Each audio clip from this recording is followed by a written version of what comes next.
Там көнүгүүсүн жасайбыз. Көнүгүүлөрдүн түрлөрү көп. Мен азыр сиздерге бир көнүгүүнү берем. Пайдалары аябай көп. Там көнүгүүсүндө ушундай абалда жатабыз. Тизе 1,5 карыш ачык. Ушундай көтөрөбүз жамбашты. Дене бош болуу керек. Тырышып жатып алсаңыз, анда кын булчуңдарына туура эмес иштеп аласыз. Далы тырышса, алдыңкы булчуңдар дагы тырышат. Не себептен белди көтөрөбүз? Курсактагы органдар ордуна түшөт, алдыңкы булчуңдарды ирээттөөгө оңой болот, жана жамбаш булчуңдары сулуу болот, сан булчуңдары сулуу болот. Бир эле күндө болуп кетпейт албетте, акырындык менен результатын көрөсүз. Мына, дене бош. Сезиңиз чачыңызды, колуңуздун бармактарын, бутуңуздун манжаларын, бутуңузду, колдоруңузду, жатындарыңызды сезиңиз. Денеңизди бош коюп, ушундай абалда жатыңыз. Мен сиздерге биринчи эреже менен тааныштырам, анан кандай оңой үйрөнүү керек айтам. Кынды жумуп, баратып өйдө көтөрөбүз, бошотобуз. Кынды жумуп, баратып өйдө көтөрөбүз, бошотобуз. 1, бошоттук. 2, бошоттук. 3, бошоттук. Жалпы 10ду же 30ду, 50нү жасаңыз. Андан кийин анустун булчуңдарына. Анус деген арткы чоң зара чыгуучу дешикчи. Анусту жумуп баратып кыймылчакка карай тартабыз. Кыймылчакка көтөрүлүп кетпейт, бирок ошондой сезимди сезип элестетип жасайбыз. Жумуп баратып өйдө кыймылчакка карай тартабыз, бошотосуз. Кыймылчакка карай тартасыз, бошотосуз. Бошотуу маанилүү. Эгер бошотпосоңуздар, ачышып, ичи кургап, кычышуу болушу мүмкүн. Бошотпой эле монтип тарта бергенге болбойт. Мына, анусту дагы 1, бошоттук. 2, бошоттук. 3, бошоттук. Мына ошентип 30 жолу же 10 жолу, кынга канча жолу жасасаңыз, ануска ошондой жасайсыз. Андан кийин кын булчуңдарына жана ануска кесек менен жасайсыз. Там, анда, мында. 1, бошоттумбу? Ооба, бошоттум, сезинебиз. Бошотпосоңуз бөлө албай кыйналасыз. Андан кийин экинчи. Анусту көтөрдүм, бошоттум. Бошоттумбу?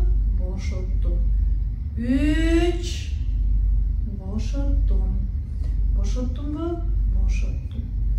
4, көтөрдүм, бошоттум.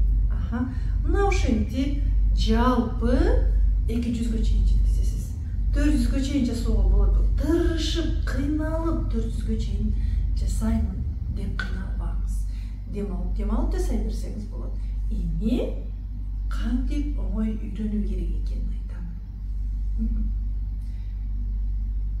Мына, белди ушундай абалга алып келдик. Грыжа болсо дагы болот. Эгер белиңиздер ооруп кетсе, анда жатып жасай бересиздер. Аяз учурунда жатып жасалат, кош бойлуу учурда жатып жасалат.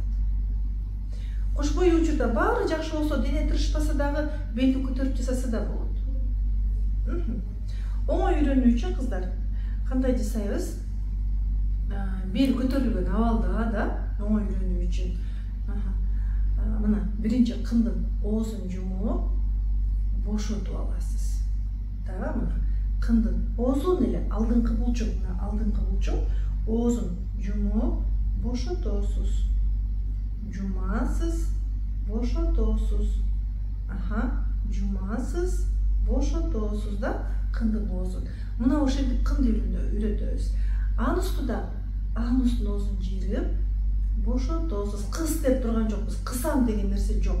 Жумасыз, бошотосуз. Андан кийин мына кын, алдыңкы булчуң кындын оозун ичине карай тартасыз. Кындын ичине карай, ички стенкаларына карай көтөрөсүз. Анан дагы үйрөнө албай атасызбы?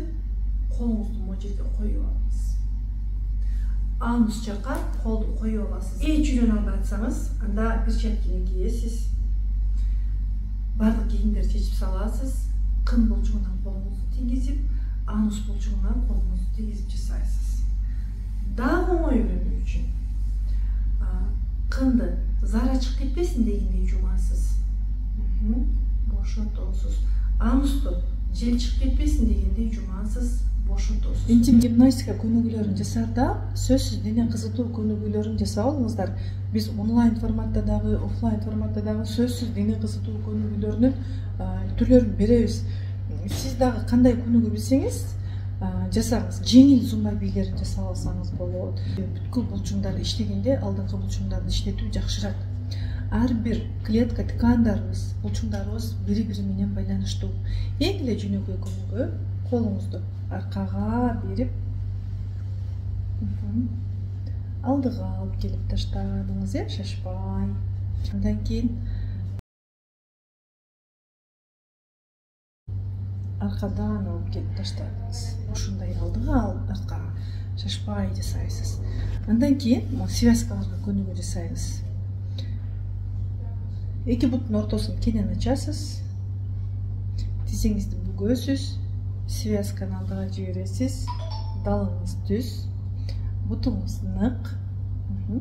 Денеңизге айтыңыз: "Я красивая". Акырында бир аз бүгүлүп, жан башты чыгарып, тизени бүгүп, сол бутту чойдук, сол связка, сол бут жоюлат. Андан кийин экинчи жолубузду. Дагы сол бутту чойдук, шашпайбыз. Оң бутту мына хотя бы ушуну жасап алыңыздар. Влагалище төмөн болсо, матка колго урунуп турса, анда башкачараак жасайбыз көнүгүүлөрдү. Аны онлайн, офлайн форматта курсубуздан кенен айтып беремин. Мен бардык маалыматты бул жерге батыра албаймын, бирок сиздерге берилген азыркы көнүгүү дагы өтө сонун көнүгүү. Кын булчуңдарын жашартат, жадыңды көтөрүүгө жардам берет, жел чыгуудан арылтат, чач дагы түшпөй калат. Мындан башка дагы пайдалары аябай көп. Неге алдыңкы булчуңдарды кын менен анусту бөлүп башкаруу маанилүү?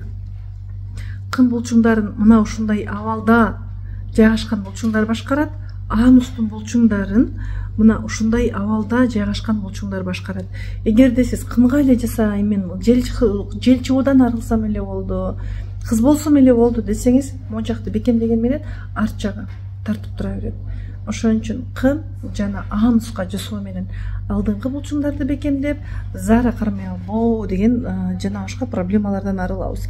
Азыркы биз берген көнүгүү көптөгөн проблемалардан арылууга жардам берет. Жатын төмөн болсо, зара кармай албаса, чачы түшсө, кын кеңейген болсо, жел чыкса, жана башка көптөгөн проблемалардан арылууга жардам берет.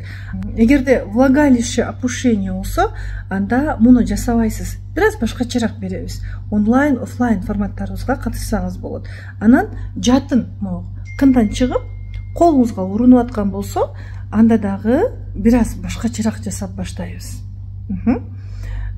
Жалпы киста миомасы бар айымдар деле, аденомиосу бар айымдар деле, эгер жыныстык катнашка уруксаат берилсе, жасай берет. Кимдерге каршы көрсөтмөсү бар? Бул көнүгүүнүн аябай каршы көрсөтмөсү жок. Азыркы сиздерге берген көнүгүүнүн оору өтүшүп кеткен болсо, жана раковый болезньдер болсо, анда муну көнүгүүнү жасабай койгон жакшы. Кош бойлуу аялдар, эгерде баары жакшы болсо, угроза, тонус жок болсо, жасаганга болот, жеңил төрөп алат, разрыв болбой төрөп алат. Анан угроза, тонус болсо, же офлайнга келүү керек, же офлайнга келе албаса, угроза, тонусу бар айымдар анда төрөгөндөн кийин жасоо керек. Азыр номер калтырып коебуз. Кенен маалымат алгыңыздар келсе, ошол номерлерге кайрылсаңыздар болот. Барыңыздарга аялдык бакыт каалайм. Интим гимнастика жасап кыз болуңуздар. Азыр кынды шалбаратып жүрө берген уят. Кындан жел чыгып атса деле жүрө берген уят. Ар бир аял интим гимнастика жасап кын булчуңдарын чыңай алат. Үйдө отуруп дагы кыз боло алат. Мейли сиз 60 жашта болуңуз, мейли сиз 20 жашта болуңуз. 10 бала төрөсөңүз дагы кыз болууга мүмкүн.